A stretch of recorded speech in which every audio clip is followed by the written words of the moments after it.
Comment ta vie réjouit-elle le cœur de Dieu? Tout au long des Écritures, nous apprenons comment nos vies peuvent asservir et réjouir Dieu. En réalité, nos vies ont d'abord été créées pour lui plaire.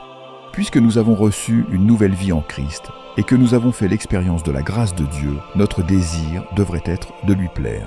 Parce qu'il nous a tout donné, nous devons lui offrir tout ce que nous sommes. L'auteur du livre des Hébreux nous indique deux manières de plaire à Dieu. Tout d'abord, en Hébreux 13-15, le premier sacrifice envers lui est de le louer, ce que la Bible appelle aussi l'adoration. L'adoration consiste à consacrer entièrement nos vies à admirer Dieu et à reconnaître tout ce qu'il a accompli pour nous. Au-delà des chants d'adoration, nous le vénérons aussi par notre mode de vie. Hébreux 13-16 ajoute une seconde manière de plaire à Dieu, en exerçant un amour sincère envers les autres.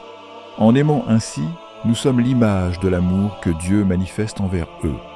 C'est pourquoi notre comportement vis-à-vis des autres est si important. Nos actions sont donc le reflet de l'amour de Dieu envers nous.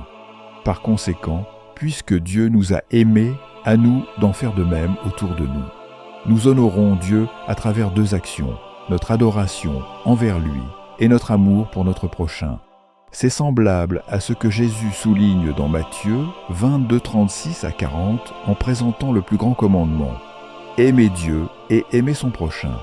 Nous manifestons notre amour pour les autres en accomplissant des actes bienveillants et en partageant nos ressources avec eux. Où en es-tu dans ta façon d'aimer Dieu et d'aimer les autres? Passes-tu du temps à étudier les Écritures et dans la prière en louant Dieu pour qui il est? Exerçons d'abord et avant tout un amour entier envers Dieu. Sans cela, nous serons incapables de véritablement aimer notre prochain. Abonne-toi pour d'autres prières.